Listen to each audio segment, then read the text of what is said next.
What's up, cats and dogs? It's your boy Straightaway Dave. Welcome back to the channel.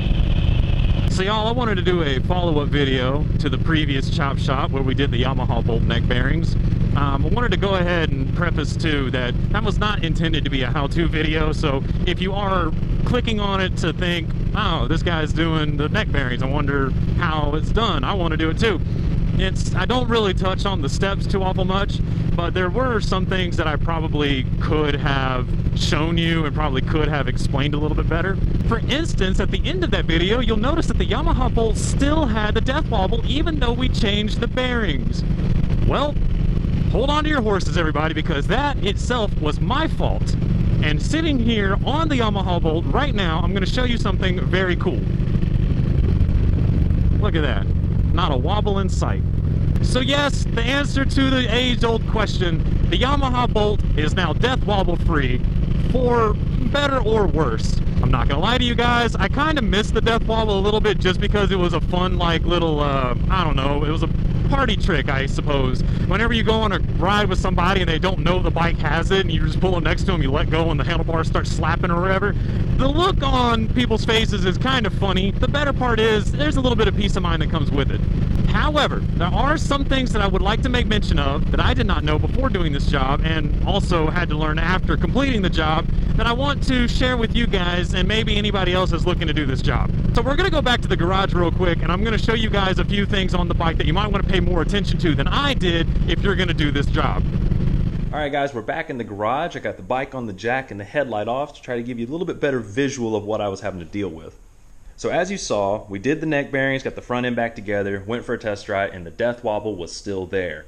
And I had to come back home and figure out why. You can kind of see the one on the bottom, there's another one on top, but there's two little crown spindle nuts or spanner washers, I don't really know what to call them, right here on top of the bearing shield. You can kind of see the bottom one there, and there's one on top of it. You also have this cap nut right here on the very top of the triple tree. Turns out that I did not have any of those nearly tight enough to keep the front end from wanting to wobble. So I went back on the internet and I found torque specs for all three. So the cap nut I know is, I want to say 80 foot-pounds by Yamaha's recommendation, and the two spanner nuts or spindle nuts have two different torque specs. I can't remember off the top of my head, but I'll have all that information in the description below. I also acquired this nifty little spanner wrench here to use to lock in the spindle nuts. Probably 15-20 bucks on Amazon. Again, I'll have a link to it in the description, so if you guys feel like you need one, go ahead and get it. So after torquing everything down to the Yamaha specifications, I went back out for another test ride, but I had another issue rear its ugly head, and that one's going to be easier to explain while riding the bike, so we're going to get back out on the road. Okay, so now that you've seen a few things on the bike that you might want to keep an eye out for, I want to show you some things that I had to deal with riding the motorcycle after doing the job that more or less was a bit of a headache. So as I probably said in the garage, after I did the neck bearings and figured out how to actually get rid of the wobble itself, I had another issue that I had to deal with, and that was, spoiler alert, the bearings were too tight. So fun fact, those torque specs that I was talking about are not actually going to help you too awful much after you do the neck bearings. The reason being is those torque specs are basically telling you how to tighten everything with the stock ball bearings. Now that you have a different bearing in there, it's a different shape, different style and everything like that, that torque setting is really not going to help you. So when I did use the torque specs after doing the job, I did fix the wobble. But I came across another issue.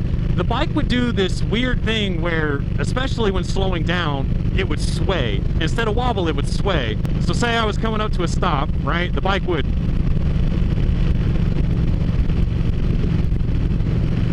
It's almost like the bike was trying to keep itself balanced at a low speed, but just the way the whole shape and everything was, I don't know. There's probably a science behind it, I just don't know it. So I dealt with that issue a little bit longer than I should have. I kind of figured, all right, well, maybe the bearings need time to, like, you know, seat themselves. They need to kind of, I don't know, like, you ride it a little bit, go back and tighten, ride a little bit, go back and tighten. I don't think that's the case. So what I ended up doing was going back, tearing the whole front end back off of the bike, and basically just going back over my work.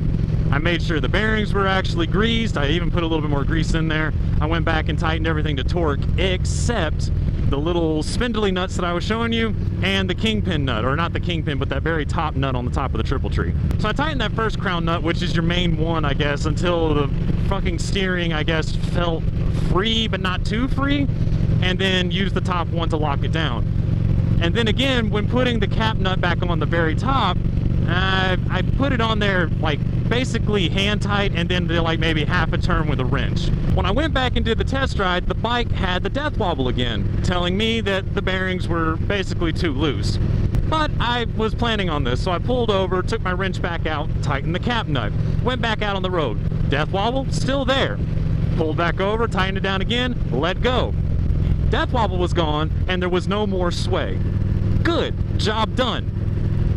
Not exactly. So one thing I've always loved about this motorcycle from the day I bought it is that I've pretty much been able to throw everything at it, and it's, you know, muscled through for better or worse. I've taken it down dirt roads, I've taken it down curvy roads, I've done long rides, short rides, a bunch of different types of terrain this motorcycle has been on, and has done a fairly decent job at everything I've thrown at it.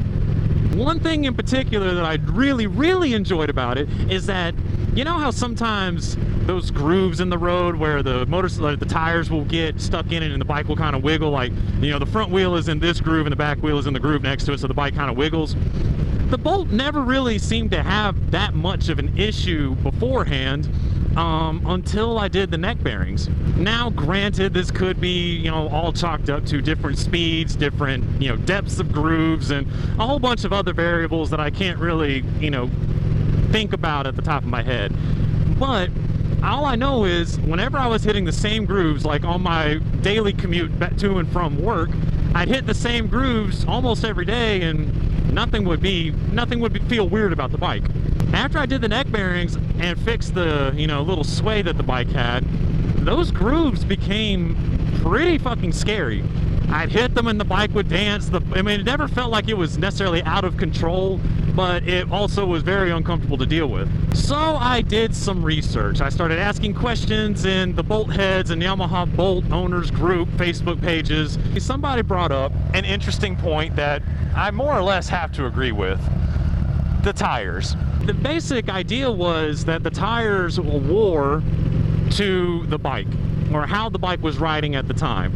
At the time of those tires being on, I had the ball bearings, I had the ball bearing neck bearings, and I also had some pretty sloppy front forks. So the guy pretty much suggested that I get new tires and try that out, because the tires that were on the bike wore to it having the neck bearings and everything, the riding geometry, the ergonomics. Again, I don't know. There is some sort of science to it. I just don't really understand what it is, or really the words to use to convey that. So my next venture on the whole neck bearing saga was to get new tires, at least a new front tire, but I like a matching set, and, you know, my rear tire was getting ready to go anyway, so I got a new set. So I ended up getting the Michelin Commander 2s. I had been running the Commander 3s pretty much since I've owned the bike and got the Bridgestones off of it from the factory. Good tires. The Commander 2s, I will say, are a little bit, they're not that great in the rain. The Commander 3s, I feel like, are a little bit better. The Commander 3 rear tire is also wider, it seems, so keep that in mind when shopping. So I switched out the tires, and I figured, hey, while I'm at it, I'll go ahead and change out the fork oil, because the fork oil that I had was in the bike from the factory, and it had been a few years, and that stuff goes bad. It was actually bad enough to the point when the bike would be picked up off the kickstand and not even sitting on it, the front end would drop like a good ½ inch. I went to 20 weight oil, I got new tires, I put the bike all back together, made sure that the front end was aligned and the rear wheel was also aligned, and here we are now. The bike has no wobble, it has no sway, and for lack of a better word, it's fine now. Alright, so the bike is fixed, right? Everything's good. There's no more wobble, no more sway. What more can you ask for? The bike's done. Yes and no. In my experience with riding the bike for years with the stock neck bearings is that steering and cornering, you kind of had to put a little bit of not effort, but a little bit of muscle into the handlebars and into input on the handlebars. Now, with the new neck bearings, it seems a little bit more quick. It's not necessarily twitchy, but a little bit of input goes a long way now. So, like, you know what I'm saying? Like, it's almost like it's on a rail. To keep in mind, my motorcycle does have mods. I have the taller handlebars. I have the rear end raised up an inch with those little Baron riser blocks. So there's a bunch of different variables that could lead to why the bike handles the way it does now.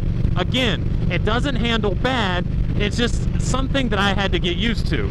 I like the fact that I can ride without worrying about the death wobble, because the death wobble did get bad enough to a point where riding with just one hand, you could feel it wanting to do it.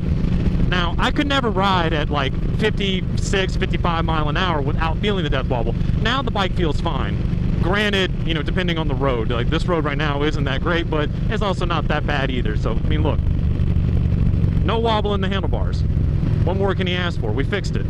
It still feels like a little bit of input will make the bike move more than I want it to. My theory behind this is that if you look at the ball bearings and you look at the new tapered roller bearings, their roller bearings have a lot more surface area, so maybe they can pick up on more input. I don't know. This is a theory that I have, and I've not, you know, I mean, obviously I'm not going to test it because I'm not going to go put the ball bearings back in. I can't do that. I've cut a lot of stuff out, so putting the ball bearings back in and testing this theory is really not an option for me. So the new feeling in this bike has been a bit of a learning curve for me, but overall, I'm not mad about it and I'm not upset. The problem I do have with the entire situation is that Yamaha has done absolutely nothing to fix this problem themselves. A problem that they themselves caused. Now, I'm not going to sit here and say you should be riding your motorcycle without your hands on the handlebars, because all in all, that is a bit of a risk that you shouldn't be taking. But the fact that Yamaha's response to the entire death wobble situation was don't ride without your hands is kind of fucking funny. Now, I have heard rumors that the new, like the 23 and 24 Yamaha Bolts don't have the death wobble. I cannot confirm nor deny, but I'm not gonna fucking believe it either. Yamaha, I mean, dude, the bike came out, these bikes came out in like 2014. We're here now in 2024. If it took you 10 years to fix a known problem, I mean, dude, get out of my face. Get out of my face. You didn't even issue a recall, my dude. Not that big a deal. I'm not going to complain about it. My bike is fixed, more or less now.